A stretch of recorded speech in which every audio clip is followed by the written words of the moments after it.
Probably about maybe a couple of minutes early. And I purposely did this because if someone misses this first intro, then they'll go to YouTube and catch it. Again, thank you for allowing me to come into your home. It's always just a pleasure to be able to spend time with you. I know, again, as I always say, that you could spend time with a lot of different people, but you choose to spend it with me. And for that, I'm grateful. So subscribe and tell your friends and, let's build this platform up and let's get this word out, okay? Anyway, today, I'm feeling really, really good today because, not because I had such a good day, but I was listening to Brother Keys 19, and he's always talking about detoxing and the gold water and all these other things that make you really, really, really, really, really feel good. And so I started to do some of those things. I've always fasted once a month, and then I've always, done a detox thing. But this time, I need to stick with it, and I need to change my eating habits totally. And I want to just be a better me, okay? And I want to do it before New Year's. I don't want that. I don't like the New Year's resolution thing because I never follow it. I have all these lists of things that I'm going to do, and I never do them. Never, ever. But anyway, family, tonight I just want to share just a few things with you that might be helpful to you. You may know someone. So I'm going to talk about 2 or 3 things that I think are really kind of gangster, and then a couple. And then one of them that's just kind of, I don't know what the hell it is. But anyway, I told you that my car, and I may not have said to you, but I've had to have some repairs done on my car. Okay, so I took my car to Taurus Tires, here. And they have mechanics there, Well, the people that owned it before that, they did tires, and I don't think they did any kind of automotive business, but I think they just did tires. But these guys swear that they do automotive business. Anyway, I took my car over there, and they told me, oh yeah, Juanetta, we're going to do it, da-da-da-da-da-da-da-da. Got there, got the car back, and I went to get brakes. Now, here's the deal. I went to get brakes. Now I had new brakes on there before. I had a master cylinder put on there, and the car still wasn't stopping. And so I said, okay, mechanic time. My good friend, that's a simple thing, and he just does that for me. So he's really cool about that. Shout out to Swift. But anyway, and so I took the car there and had them look it over and tell me what exactly was the problem. Because, master cylinder, and then you got your brakes. I mean, that's pretty much it. So they said, no, you need a brake booster. And I thought, okay, cool. I order the part, get the part comes there. They put the part on. I leave. And when I leave from there, I go to get on the brakes, and I almost go run into, over a ditch or something. And I'm like, what the ham sandwich? So anyway, I, stumble back, I call my buddy, he comes, and we stumble back over there, take the car over there. We leave the car there, and they tell us, okay, they're going to fix it. They take the car, then they call me, and they tell me, okay, pick it up. I come and pick it up. When I pick up the car, it's still no brakes. So I'm like, what the hell? So here's what I want to share with you, family. There's a few things that you can do here. There's the Trade Commission. There's the Better Business Bureau. There are just a lot of agencies that you can call because, and I'll have that listed down below, all the different agencies you can call. Because here's the thing, brakes are real serious. So believe me, when I left out of there and didn't have any brakes, I was like a nervous wreck. So anyway, I called down there, and you know what this guy has the nerve to say to me? This just took my breath away. He says to me, well, when you go behind somebody else's work. I said, wait a minute. Don't you do that. Don't do that to me. Because number one, if a car comes in there brand new, you still going behind somebody's work. And my thought, when you're talking about going behind somebody's work, if the master cylinder had been bad and they had to replace that, that's going behind somebody else's work. When you tell me it's a brake booster, no one else has done that, that's what you say, you're not going behind anyone. So that was the number one issue that I had with him. And so I said to him, I said, don't do that. And for you women out there, I mean, you know what? Stand on it, because men, these mechanics will say things to you that it's just unbelievable. I had a mechanic tell me he went up under my, I went to one of those little fast Jiffy Lube things. I'm just sidebar. Went to one of those fast little Jiffy Lube things. And you know what? That's okay. I'm going to talk about him. So don't worry. I'll get right back to him. But listen. So anyway, the car, so he tells me, so I tell him, So I said, you know what? I am going to, for real, get the proper authorities, because I'm not feeling this at all. I mean, what you're doing to me is criminal. So anyway, the owner's daughter, or the owner, I don't know who she is, but she's really a real sweetheart, you know. So she says, can I come down and talk to you? Of course you can. She comes down and she says, you know, we can give you your money back, you know, or if you will allow us to at least fix the problem, you know, give us the opportunity to fix it. Well, you know, that worked for me, because in my mind I thought, if I take it to another mechanic, then they really will be going behind somebody else's work. So I said, okay, I will give you the opportunity to fix it. So I gave it back to them. They said they would keep it a couple of days. They kept it maybe a day and a half or something. They bought it back. And so when they bought it back, she says, well, I want to ride with you to make sure. I said, I'm not at home. The next day, I don't drive the car. The day after that, I drive the car. I drive the car and the car just coasts out on me. I'm like, what? Come on. So then it's like, it's the alternator. I'm like, okay, all right. So I get an alternator, and in my mind I thought, Rick, you don't want to go back to them. You've already been to them 3 times. You don't want to go back to them. So there's a guy that's down the street that they, you know, kind of do business back and forth type thing. So I take my car to him, and, you know, he puts the alternator on there. I get in my car. Now the lights don't come on.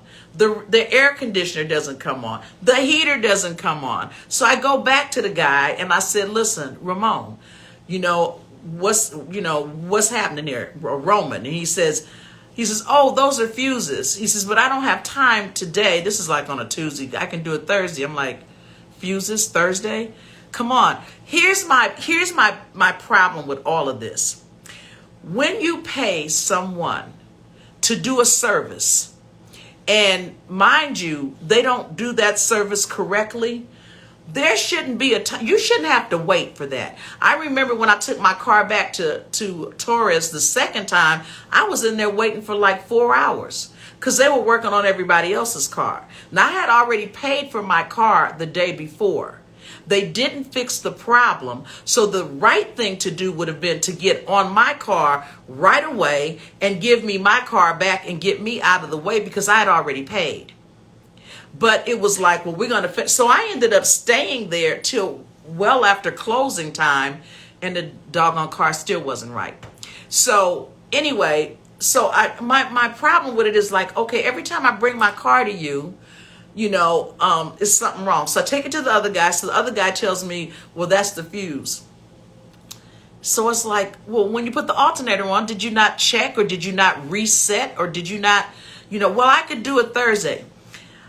Again, I've already paid for the job, you know, so now you're kind of in a waiting thing. Now, I don't ever see men when I go into an automotive place and men are there. I've seen men go behind the counter. I've seen men stand up over them like this and talk to them and stuff, and they get men shit right. I mean, they don't play. Men do not play when men are standing over them. But I noticed that as women, they just say the first thing that comes out their mouth. It's just so insulting. It's like, are you serious right now?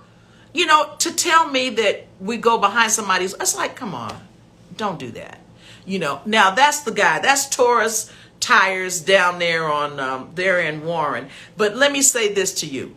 They probably are very, very good with putting on tires. I don't doubt that.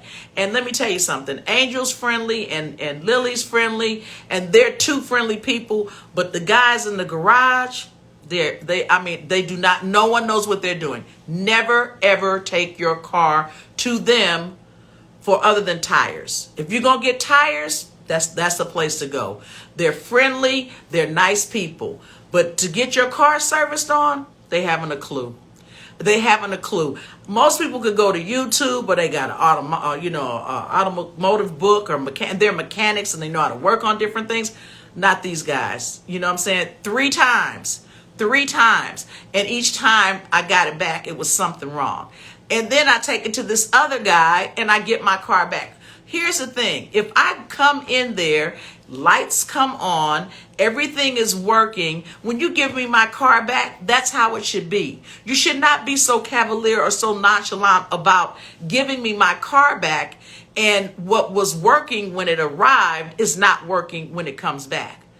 That's bad business, guys. That's really bad business.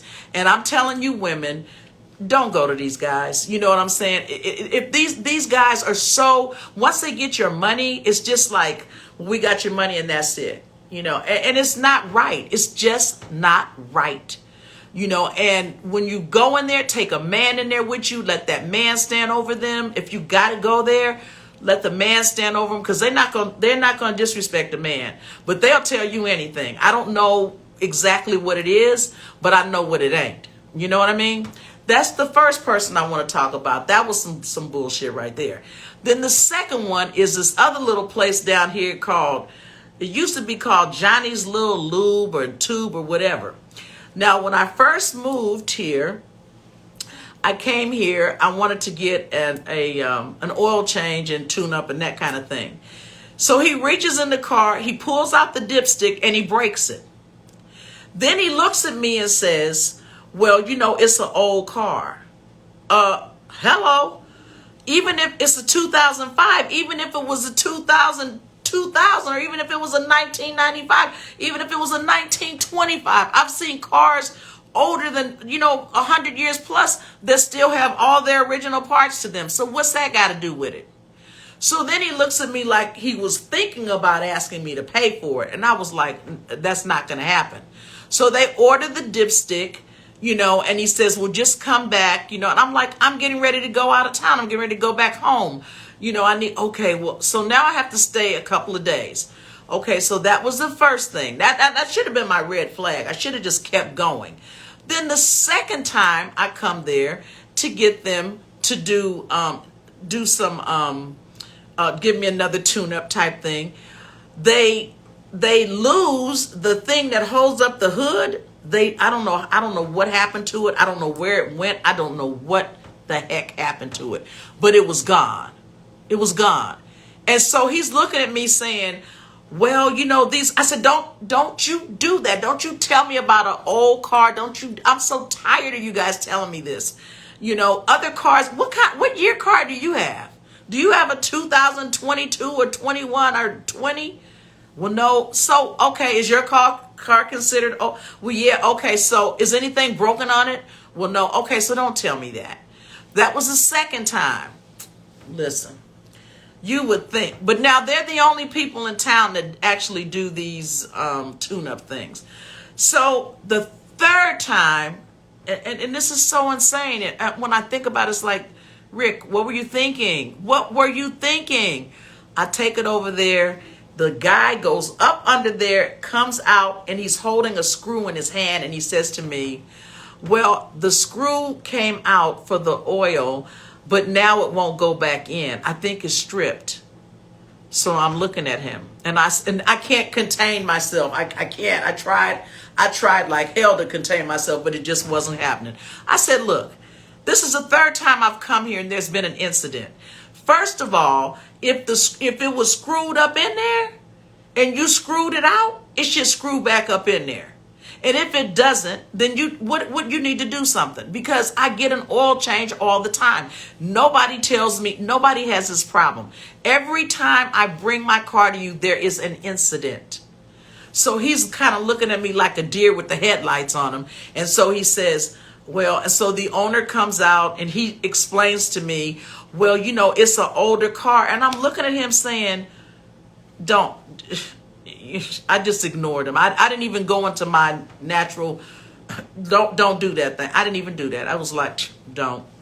You know, and I just rolled up the window. Anyway, they put it back on there and they went on. And that's the little Johnny Jiffalo. Don't go there. I don't give a damn what's going on with your car. Do not go to these two places. If you can find a reputable mechanic, then go. Go to a reputable mechanic. Do not, I repeat, do not deal with those two people. Okay, with that being said, you know, I think that's the end of my rant. But now then, you know, I'm always talking about the Nigerian scammers and all that. Well, okay, the Nigerians are no longer on the #1 list. Now it's the Ukrainians. Let me tell you this, and you guys be so careful. I went to, I needed to rent a car and looked through the, you know, Googled and came up with budget, you know, and I thought, okay, call budget, rent a car. Enterprise didn't have any cars at all. So I called budget. And so the guy picks up the phone and he says, okay, we've got a special going on. He said, and, you know, you have to have an American Express card. And I said, huh, really? And he says, yeah. He says, and with this American Express card, you know, we'll give you the card for $20. He went through the whole spiel, Then he gets off the phone and says, well, my manager said we can't use American Express. We can only use eBay. I said, so you're telling me that I cannot rent a car unless I get an eBay prepaid card or a American Express prepaid? Yeah, that's the only reason. So I said, let me speak to your manager. He gives me a number. I call the number. The lady says, hello? I'm like, is this budget rental car? Is this the manager? She tells me, hang up the phone, please, and call right back. So I guess that was for her to get her professional voice together, but I didn't even go that way. I just left that alone. A couple of red flags there. What they said to me was to meet them at Enterprise, and they would bring a budget card to Enterprise and rent it to me. And they would just hand me the keys. They would bring the car and hand me the keys. And I said, you do business with Enterprise? And they said, well, yeah. And I'm thinking that's a lie, because I know Enterprise probably, I think they bought Alamo, but they definitely don't have anything to do with budget. So anyway, I called Enterprise immediately to alert them to whatever these kind of shenanigans were. There were two people in there. There was one lady crying because she had got the prepaid card, put $500 on it, and she was there waiting for them to bring her a car, which, you know, it never happened. Now, I'm going to tell you, these were not the Nigerians. These were not the Nigerians. I want to say they were the Ukrainians. They were not the Nigerians. And the Nigerians are really slick about a lot of stuff, but this was not Nigerians. And I'm like, wow. So each week I will be bringing to you different scammers. I'm talking about Asian scammers, Mexican scammers, Ukrainian scammers, Afghanistan scammers. You know what I'm saying? American scammers. I'm talking about scammers. It's the Nigerians. They have gone from the #1 down to, you know what I'm saying, maybe #5, maybe #6. But they are not at the top of the list with this. This is a whole new crew coming out with some real foul stuff. And let me tell you the other scam that they had.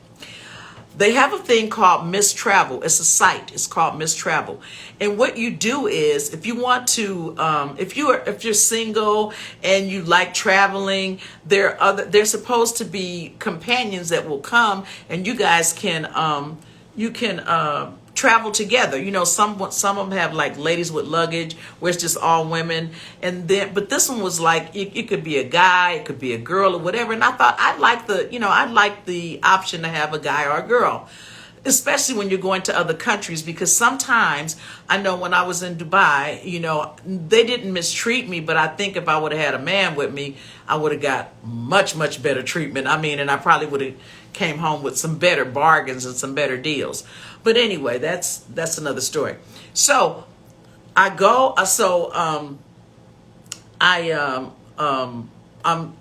I'm talking to this guy, and this guy tells me, he says, listen, he says, I need a travel partner.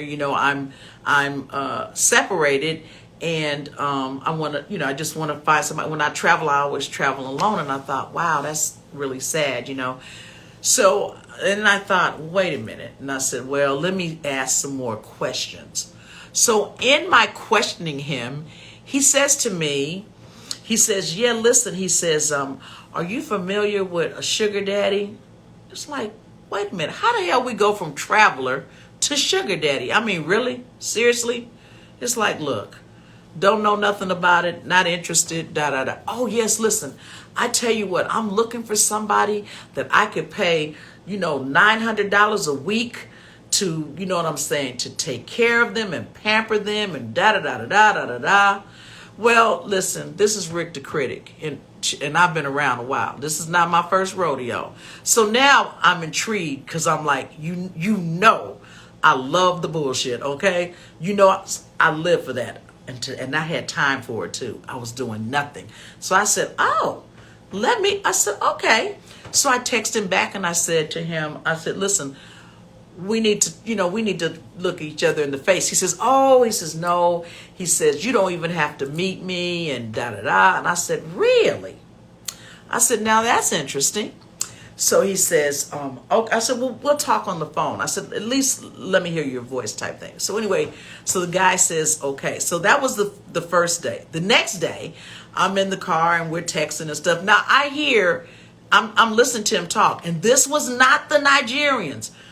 Honest to God, this was not the Nigerians. I'm telling you, I was on the Nigerians real hot and heavy because they was really on that thing, and I was giving them that work, okay? I definitely was giving them that work because they was really doing some scandalous stuff. But this was not the Nigerian because I heard the voice. So then he says to me, he says, listen, I want to send you some money. He says, and what is your credit? No, do you have a credit card? And I said, yes. And he said, well, I said, I have a credit card, but not one from you. And he said, well, you don't need one from me.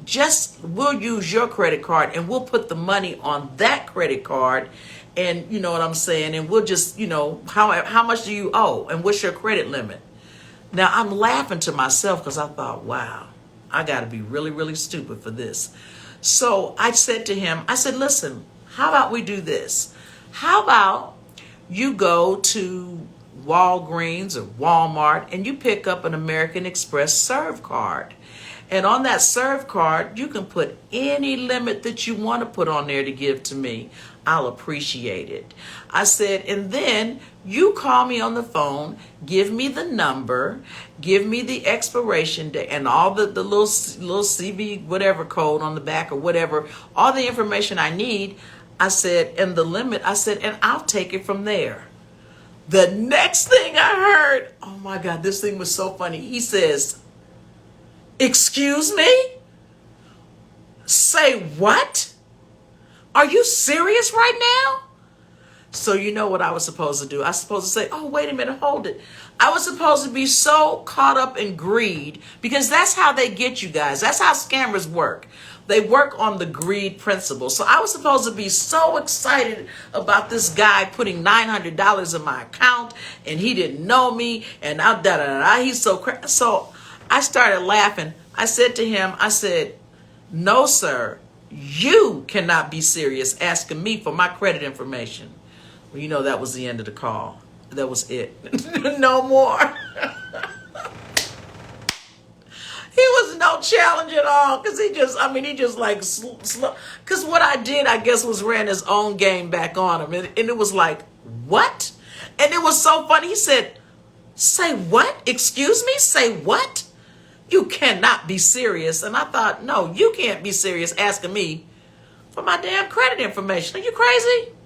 But think of how many people, just think, because it was greed, just think about how greedy they would have been feeling like, oh, this is an easy mark.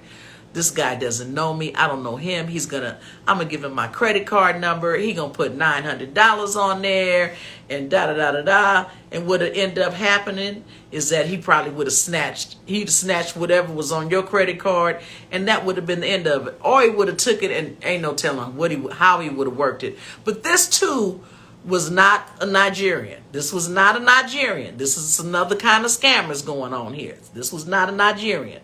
So what I'm saying to you is that we've been looking, and not that we're supposed to take our eyes off of them, because I mean, we still should be aware and we should still be, alert.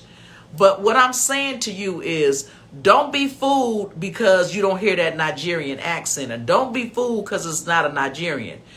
Don't feel like, oh, it's not a Nigerian, so it can't be a scam, because they scamming too, okay? The Ukrainians are scamming, and you know what I'm saying? And this guy that I talked to, I'm pretty sure he was a Ukrainian too, because he was not Nigerian.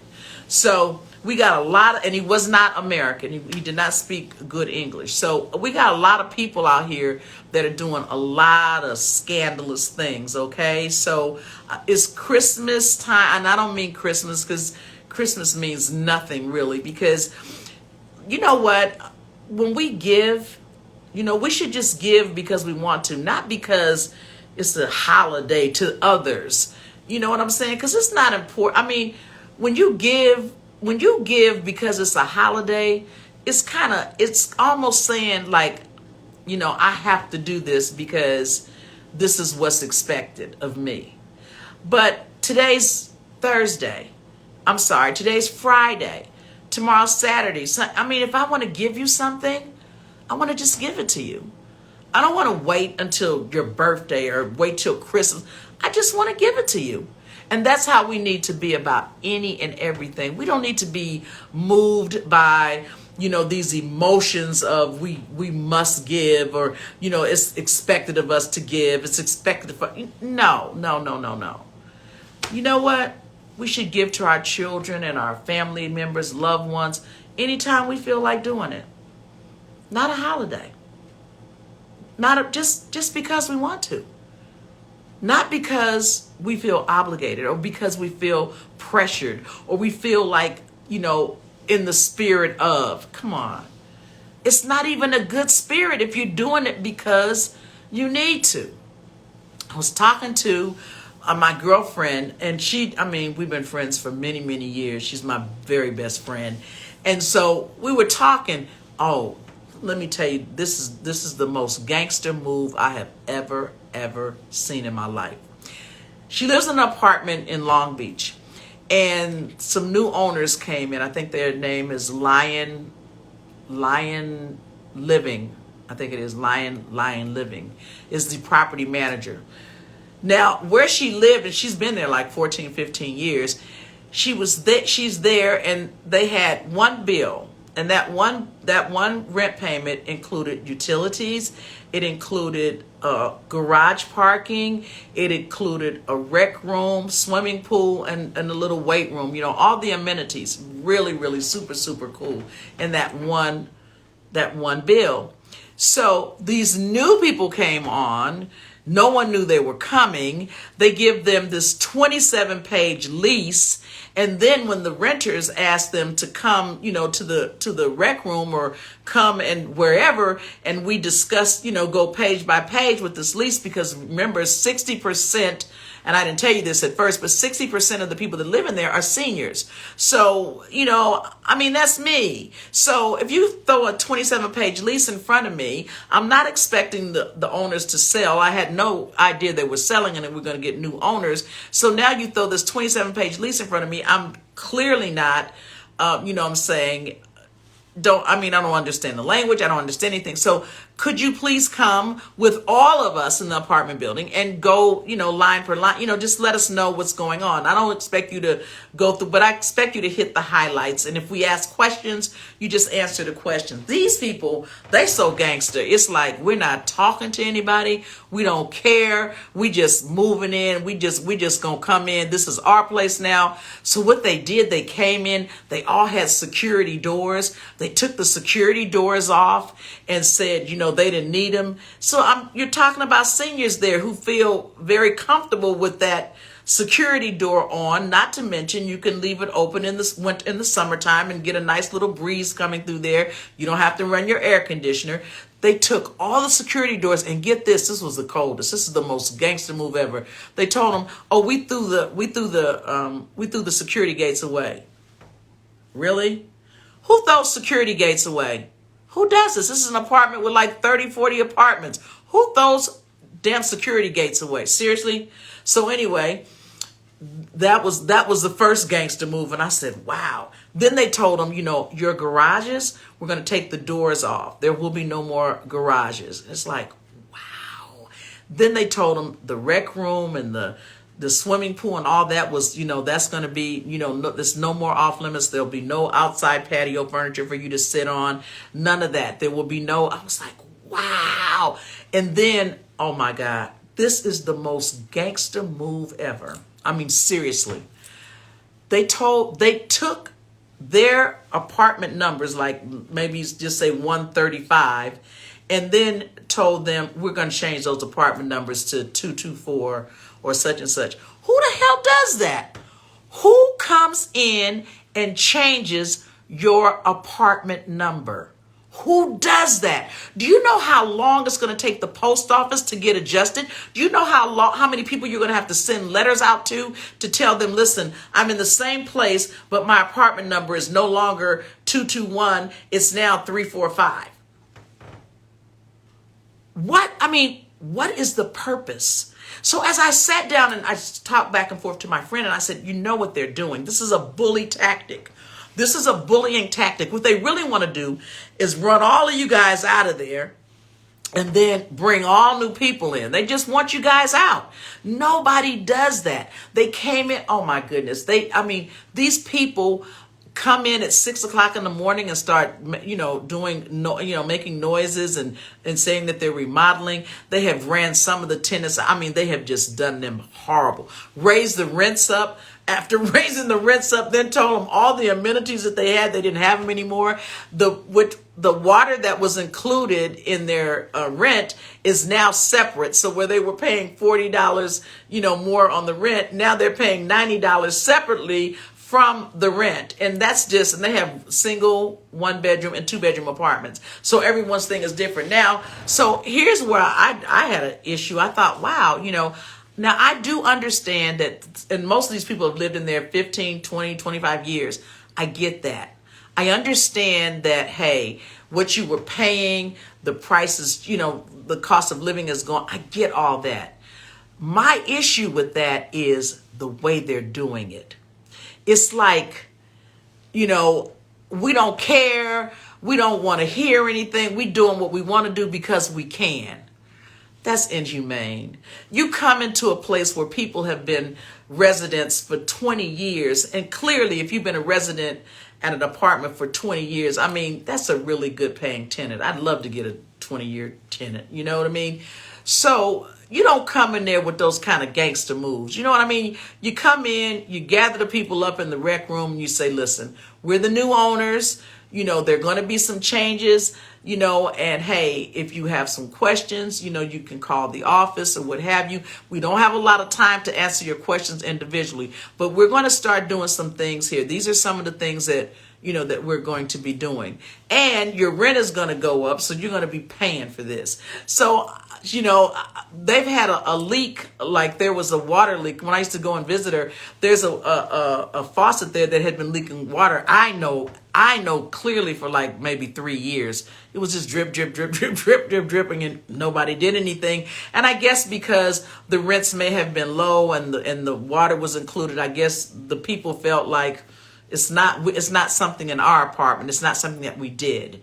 So these people have just separated the rent from the utility, and it's like, this is just, I just never seen it just this gangster before. And I told her, I said, wow, I really wish that I wish I could say something. I said, I don't know what to say, except that everybody should be up in arms in your apartment building. Everybody should be coming together. Everybody should get an attorney, and they should go and go forth on these people, because there is just no reason to be that, that nasty to people that have lived there for many years. I mean, there's a way to do things. You don't, when you take over a property, you don't just come in as a property owner. You know what I'm saying? I would never come in and just assume anything.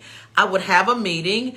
I'd let them know that I was the new owner, and that, you know what I'm saying, what I wanted to do, what I'm going to do. And you know what I'm saying, if you, again, like I said, if you have some questions, no, you don't have the right to run my real estate the way you want to, because I bought it. But you know what I'm saying, the right thing, the moral thing to do, as a person of integrity, you would just kind of go, I mean, you would really want to listen to what's going on, and you would really want to talk. These people have never talked to them.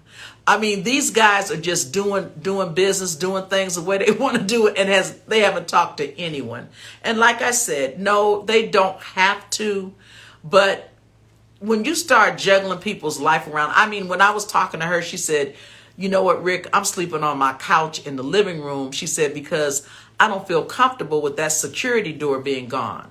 And she says, I've talked to several others in the apartment building, and not just seniors, but even a couple of young girls that said, hey, I'm sleeping in the living room because I'm a little uncomfortable. That security door is not there. And sometimes they just need just that little bit of security, you know what I'm saying, to make them, a little more comfortable.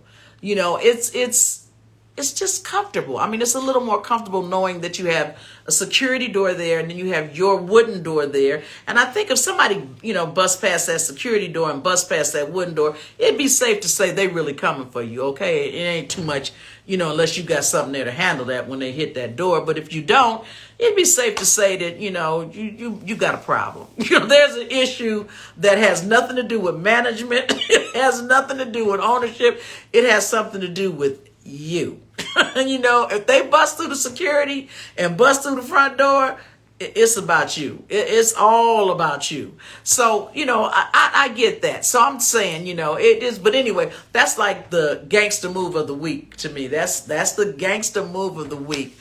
Listen, I have had I always enjoy talking to you and telling you about what's going on. I've talked to you about the scammers, and we're talking about scammers and stuff because, as the holidays, even though I don't celebrate, there are a lot of people that do. And during this time, we have our elderly, and we have not just elderly that can get it, because these people, these scammers, they attack anybody. They don't care how old you are. Sometimes during this time of year, people are very vulnerable. We have a lot of deaths during this time of the year, and a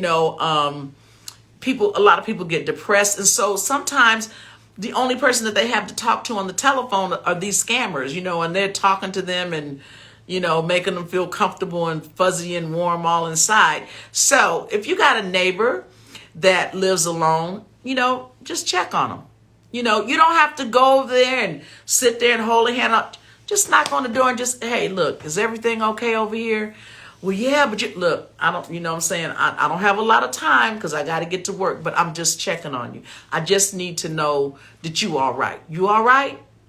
And sometimes they may feel like, oh man, I wish they would. But just the thought that you come and you have a concern, what I'm saying, you're concerned about their welfare, means a lot. So like I said, you got anybody in the neighborhood, Miss Susie, Miss Scott, Miss Williams, or whoever, or Mr. John or Mr. Jones or whatever, you know what I'm saying? During this time of year, check on them because they are very vulnerable. And like I said, they have no one to talk to. So when these guys call on the phone and they're talking, you know what I'm saying, and they're talking these people out of their money, and because they're so excited to talk to someone, and somebody says, well, what's your social security number? What's such and such? They just rattle it off without even thinking. They rattle it off. And even if they don't have any money, it's still enough to compile a profile. And with that profile, and that all that information, they can create a profile. They can sell it to somebody else. Somebody else can build on it. This is an elderly person. They're not even thinking about it. They might take money out on their home or whatever. It's just a lot of scenarios. So again, please just be very mindful of your elderly neighbors, your elderly family members and your elderly friends. Just, I'm saying, just pick up the phone and call and say, hey, how you doing? How's everything going? And just listen. If you got a couple of minutes, then hey, go inside and have some coffee. But if you don't, what I'm saying, just your presence and just you saying, hey, how's everything going? That's enough. That's enough. And you go about your business.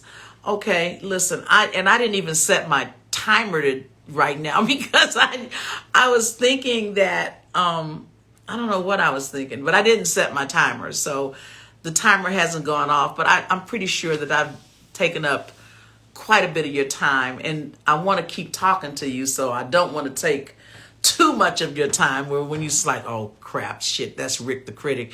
She gonna be on there for hours. No, I'm not. I just want to say what I gotta say. It's important that I get the information out to you, and I want you to have a wonderful, super, super, super happy weekend. Oh, and I forgot to say happy Veterans Day to all the veterans out there.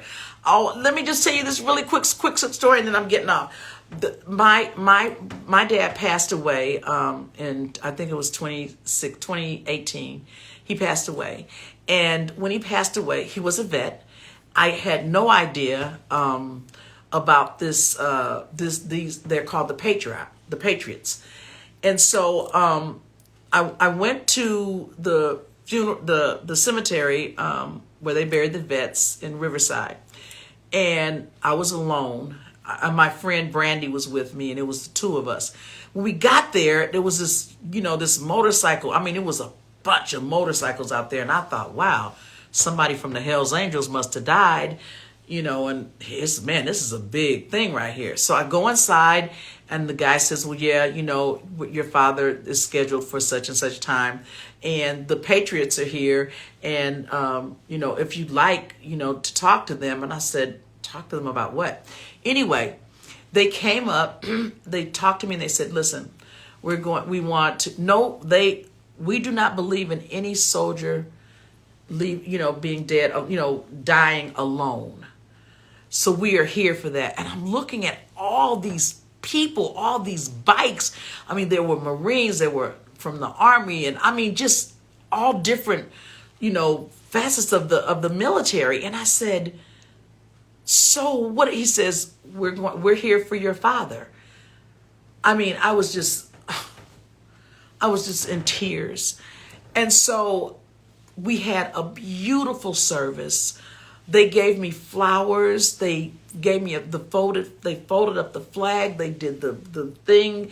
I mean, a full-fledged service, just like if it was for the president. And they do that for everyone, and it's free. It's what they do. They just do it. They do that because they support one another. And I noticed that vets do support one another. And I was just so moved. And anyway, they took me to lunch. They took Brandy and I to lunch, and we had lunch. And after we had lunch, we just had a talk. And I said, listen, at this time I was doing my television shows at Pasadena Media. And so I said, please come on and come on my show. I just want to share this wonderful thing that you do for vets that die. They don't have to die alone. So if a vet passes away and he doesn't have any family members, these guys are here, and they go all, listen, they were in Riverside. When they left me, they were going to San Diego. Then they go to Nevada. They go all over the United States. And it's a bunch of them all across, but I guess maybe a certain amount of them cover the West Coast and the East Coast, but they go everywhere. It's no place is too far for them to go. And these guys go and they perform a service, and I mean, it's just beautiful. On my show, if you go to YouTube, Riq The Critic, you can pull up or look for the Patriots. I did a story on them. I did a show on them because I was very moved by, just their love and just embracing the whole thing. It was just wonderful. It was awesome. If you go, like I said, it's an old show. And if you go, like I said, to Riq the Critic, you can go on my YouTube and just pull up the Patriots and you'll see them. And they do this song when it first comes on. I mean, they read this poem and then they tell you a little bit about themselves. But trust me, it is very, very moving. And if you have a vet in your family and you're far away or they're far away or they've stumbled off, you know, things happen, know that they are not alone. And not only that, if you can't, I want you to support them. When you go to my YouTube, you'll see a link there where you can donate to them, or if you need their help, you know, as far as them coming or something of that nature. All you got to do is give them a call, and these people are there right Johnny on the spot. It's free. They don't ask for anything. They just take their time out of their busy, whatever their schedules are. They take their time and they go from place to place to make sure that no soldier dies alone. That is an awesome, awesome commission, and I just applaud them. So I wanted to say Happy Veterans Day to all the wonderful veterans out there that have made it possible for us to have some of the freedoms that we have. In fact, whenever I'm in a place and I see a veteran and I see a soldier and he's got his uniform on, I always stop and I hug him and say thank you. Because even though we got a lot of bullshit going on in our country, there's still some people out there that are fighting, you know what I'm saying, to protect us. You know, right, wrong, or indifferent, however we may feel about the government or whatever. You know what I'm saying? These babies don't have anything to do with it. They just out there doing what they're supposed to do. So when you see one, give them a hug. In fact, it's Veterans Day today, but hey, let's just hug them all weekend. And anytime we see them, it's never a right time or a wrong time. Just whenever you see them, just give them a hug and tell them thank you. They'll really appreciate it. I'm Riq the Critic, and I'm out. I gotta go. I had a wonderful time. Good night, and thank you again for tuning in.